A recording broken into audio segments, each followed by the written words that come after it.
What's the limit on that side? Can I put like a... It's fun, what kind of racism is there in South Africa? It's all around like cultures. Yeah, it's true. Too much. But that's not racism. I think it's prejudice. Yeah, probably. But then I do agree with her when she says there is racism amongst the black people only. Because when I approach a guy who's a Sotho person and I'm a Xhosa girl, and then I come up to him and I speak my language, he's got a problem with that. No. That's not racism. It's prejudice. It's against. It's racism between black people. Racism is a kind of prejudice. Yes. Halfly. So would you say it's more about prejudice? I think it's more. Racism is not prevalent these days, but it's more about discrimination. I'll tell you what is going on. This is my opinion. Yes. I'll tell you what's going on.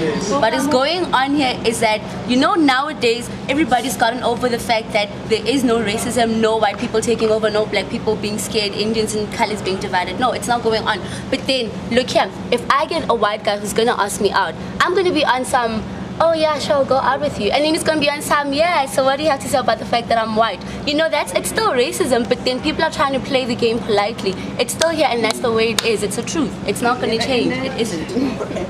I have a white friend, okay, just met one, Natasha over there. The other day we were walking together by the Mandela Bridge, right? And come across many people, of course, by the Mandela Bridge. And all of a sudden, people were looking at us in a way as if, what is going on? Why are you guys walking with a white girl or whatnot, you know? And it really, I felt really uncomfortable because, I mean, we're all human. Besides the whole point, we're all created by the one divine, supreme God, you know? We're all one. And now, when people really, they don't really think, you know, they always think about the past. And past is supposed to be about the past. And now it's the future and the present, you know. Within the black culture, there's certain prejudices like between the different cultures of Xhosa, Zulu and Sotho. But I mean, it's not racism like blacks are more racist than white. It's more just underlying than it was in the past, you know. Right, I disagree because I think the older white generation is extremely racist. Still, and they still try to sort of enforce it on their children.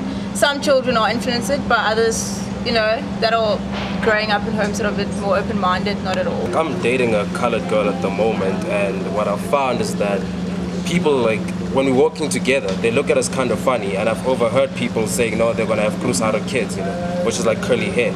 But I mean, those type of mentality is just, it's stupid, because I mean, I'm living my life like I love this girl, but purely just because of the person, not the skin color or anything like that.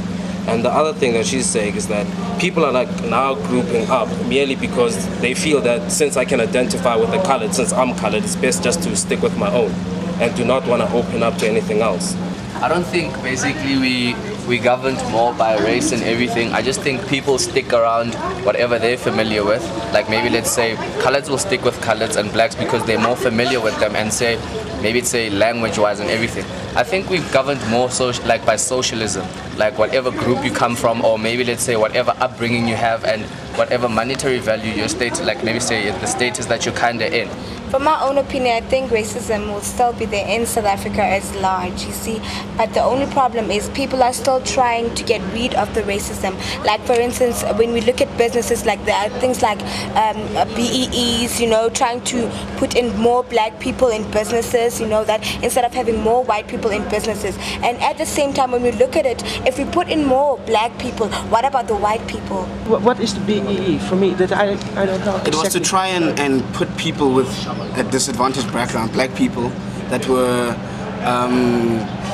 sort of disadvantaged because of apartheid, to get them into a higher standard of living. They don't take it because you're black anymore. They take it because you're black and disabled. You know, they take it because you're black and you're a woman. That's what's going on now. That's just what, this is how I see it. More rights. Exactly. They're putting more rights for people who don't really have much going on. I think sometimes I'm not racist and stuff, so I can't comment on that, because I think if you're qualified for your job, then you're supposed to get the job that you want, not if you're black or you're white or you're colored or Asian. If you worked for that position, then you should get that position. I think the new generation is generally just more open-minded, and we didn't suffer from the apartheid years, so to us it's not a reality.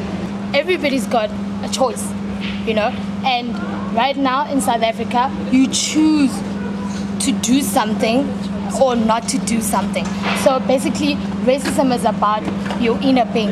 Whether you want to choose to make a change or you just want racism to be there, you know. And for us here in City Varsity, I mean, it's all about choice. If you were racist, or probably your parents have taught you that do not sit with a white person because of this and that, when you get here, you see it differently. You see that white people are just like you, you know.